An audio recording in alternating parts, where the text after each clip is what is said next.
জয় মা বাংলা, জয় মহাদেব, জয় গুরু। নমস্কার, অ্যাস্ট্রোবিনাসে সকলকে স্বাগত জানাই। আশা করি সকলে ভালো আছেন। আজ আবার মান্থলি রাশিফল নিয়ে আলোচনা করবো এবং আজকে আলোচনা করবো অগাস্ট 2026 কেমন যেতে চলেছে সিংহ রাশির জাতক বা জাতিকাদের সেই নিয়ে। শুরুতেই বলবো, এই আলোচনা আপনাদের জীবনে 40 থেকে 50 ভাগ ফলিত হবে। কেউ দয়া করে ভাববেন না এটা 100% ফলিত হতে চলেছে।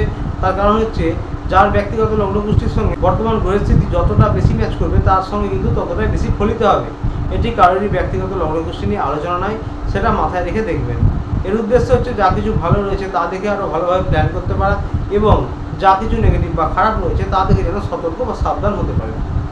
শুরুতেই বলবো যে এই মাসটা আপনাদের কিন্তু বেশ ভালো যেতে চলেছে এবং মার্চ মাসের পর থেকে সময়টা আরও ভালো।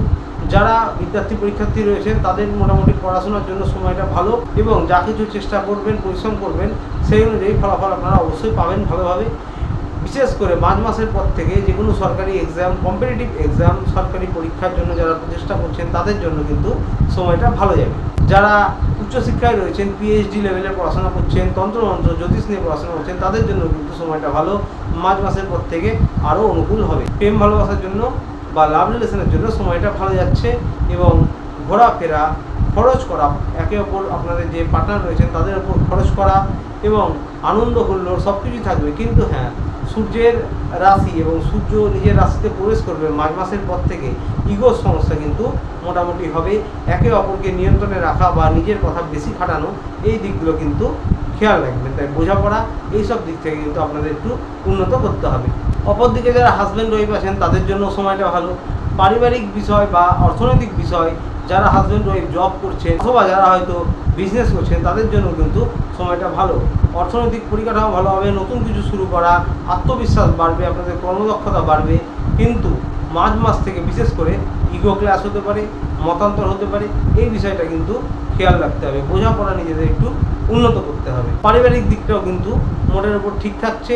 পরিবারের যারা গুরুজন রয়েছে, বাবা মা, শ্বশুর শাশুড়ি, তাদের স্বাস্থ্যের খেয়াল রাখুন এবং হ্যাঁ, ইগো কিন্তু একটু সমস্যা করতে পারে। অর্থনৈতিক পরিকাঠামো মোটের ওপর ঠিকঠাক থাকছে। ব্যবসায়িক ক্ষেত্রে যারা ব্যবসায়ী রয়েছেন তাদের জন্য কিন্তু পুরনো আটকে থাকা কাজ, প্রয়াস করেছেন যেগুলো সফল হয়নি, সেগুলো কিন্তু এগোতে পারে। সেই সব কাজ কিন্তু আপনাদের সফলতার দিকে এগোতে পারে। এবং যারা সরকারি বেসরকারি চাকরি করছেন তাদের জন্য ভালো। মার্চ মাসের পর থেকে 15 তারিখ থেকে অথবা দ্বিতীয় সপ্তাহ থেকেও কিন্তু বলা যেতে পারে, প্রথম সপ্তাহের পর থেকে আপনাদের কর্মদক্ষতা বাড়বে, আত্মবিশ্বাস বাড়বে এবং নতুন কিছু যারা শুরু করতে চাইছেন তাদের জন্য কিন্তু মোটের ওপর সময়টা ভালো। তবে হ্যাঁ, নতুন কোনো বিনিয়োগ করলে ব্যবসায়ীরা সতর্কভাবে করতে হবে। সেক্ষেত্রে কিন্তু একটু ভালোভাবে প্ল্যান করে সতর্কভাবে সিদ্ধান্ত নিতে হবে। এবং সরকারি বেসরকারি চাকরির ক্ষেত্রে বলবো, প্রমোশন পদোন্নতি হতে পারে। মালিক রয়েছে, সিনিয়র ম্যানেজার, বস রয়েছে, তাদের সঙ্গে সম্পর্ক একটু ভালো রাখার চেষ্টা করবেন। মার্চ মাসের পর থেকে কিন্তু ইগো সমস্যা হতে পারে এবং তাদের সহযোগিতা, তাদের সহানুভূতি আপনাদের কিন্তু আরও উপরে এগিয়ে দিতে সাহায্য করবে। তো সুতরাং বোঝাপড়া বা তাদের সঙ্গে সম্পর্কটা ঠিক রাখার চেষ্টা করবেন। অর্থনৈতিক পরিকাঠামো ভালো হবে, অর্থনৈতিক উন্নতি, যে কোনো বিষয়ে সাফল্য, প্রমোশন, পদোন্নতি এগুলো কিন্তু থাকছে।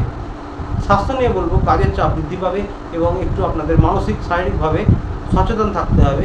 মানসিক চাপ বৃদ্ধি পাবে, ক্লান্তি আসতে পারে, এই বিষয়গুলো কিন্তু নজরে রাখতে হবে। প্রথম সপ্তাহ এবং দ্বিতীয় সপ্তাহে বাবা মা, বিশেষ করে পিতা, শ্বশুর যারা রয়েছে তাদের স্বাস্থ্যের খেয়াল রাখুন এবং আপনাদের কিন্তু দাঁতের টুকটাক সমস্যা হতে পারে।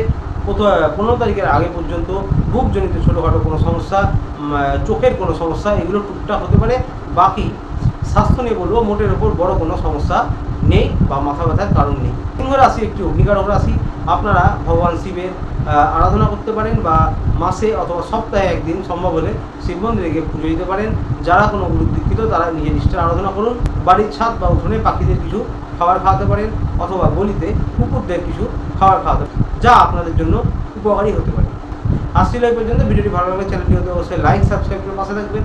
দেখা হচ্ছে আবার পরের ভিডিওতে। ততদিন ভালো থাকবেন, সুস্থ থাকবেন। নমস্কার।